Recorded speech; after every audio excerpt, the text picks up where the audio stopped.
आज हम class 12 electrochemistry से एक और क्वेश्चन करने वाले हैं जिसमें हम delta G not that is Gibbs free energy को कैलकुलेट करना सीखेंगे। नॉट है यानी स्टैंडर्ड कंडीशन का, और दूसरा है इक्विलिब्रियम कांस्टेंट के निकालना सीखेंगे एट 298 केल्विन। तो for the reaction copper Cu2 plus से Cu में कन्वर्ट हो रहा है और जिंक Zn से Zn2 प्लस में कन्वर्ट हो रहा है। मेरे पास E नॉट सेल का वैल्यू दिया हुआ है 1.10 वोल्ट और सारा रिएक्शन हो रहा है एट 298 केल्विन। तो सबसे पहले हम डेल्टा जी नॉट को निकालने की कोशिश करते हैं, ठीक है। तो उसके पहले हम इसको इक्वेशन को लिख लेते हैं। कॉपर Cu2 प्लस से कन्वर्ट हो रहा है Cu पे और Zn कन्वर्ट होगा Zn2 प्लस पे। तो इससे हमें पता चल रहा है कि N की value that means exchange of electron कितने की हो रही है, 2 इलेक्ट्रॉन की।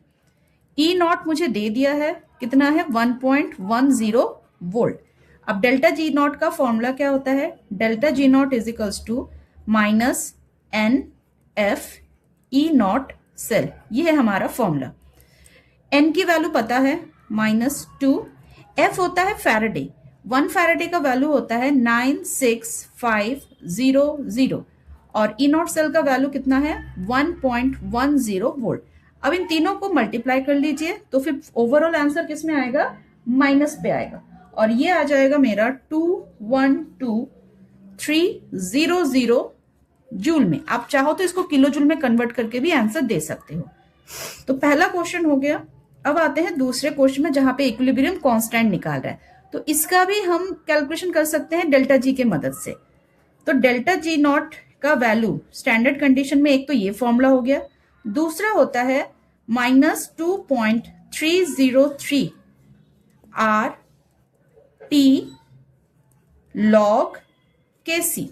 केसी क्या है, इक्विलिब्रियम कांस्टेंट, इसी को निकालना है, ठीक है। बाकी देखिए आर मेरा गैसियस कांस्टेंट है, आर का वैल्यू कितना होगा 8.314।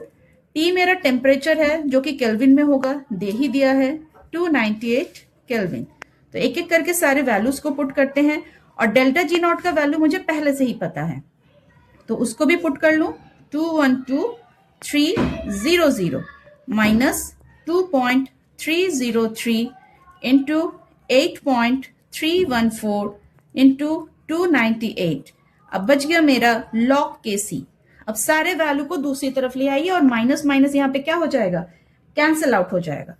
तो ये वैल्यू कुछ ऐसा हो जाएगा 212,300। इन सब को मल्टीप्लाई कर लीजिए तो ये आएगा 5705.8 इज इक्वल्स टू लॉग केसी, ठीक है। अब इस चीज को पूरा सॉल्व कर लेंगे तो आएगा 37.2 लॉग केसी। अब मुझे लॉग केसी नहीं सिर्फ केसी बोल रहा है, तो लॉग को दोनों तरफ से डिवाइड करेंगे तो क्या हो जाएगा, यहां पर भी लॉग यहां पर भी लॉग, तो ये चीज हो जाएगा एंटी लॉग ऑफ 37.2 और इधर होगा केसी। अब मुझे ये वाला चीज कैलकुलेशन करना है। एंटी लॉग कैसे कैलकुलेट करते हैं, 37.2 को दो हिस्सों में बांट दीजिए, एक 37 होगा, एक 0.2 होगा, ठीक है। अब देखिए 37 पार्ट जो भी है उसको 10 के पावर में लिख दीजिए, डन। और एंटी लॉग के टेबल में चाहिए 0.2 का वैल्यू निकालिए, तो 0.2 का वैल्यू 1.58 के आसपास आएगा।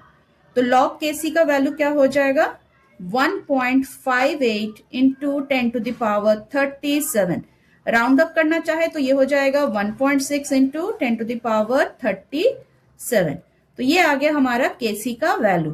तो आपके लिए ये दो फॉर्मूला बहुत इंपॉर्टेंट है जिसको मैं रेड बॉक्स बना रही हूं। एक है स्टैंडर्ड कंडीशन में जी नॉट का वैल्यू कैसे निकाला जाता है, और स्टैंडर्ड कंडीशन में अगर जी नॉट की वैल्यू दी हुई है तो इक्विलिब्रियम कांस्टेंट कैसे निकाला जाता है।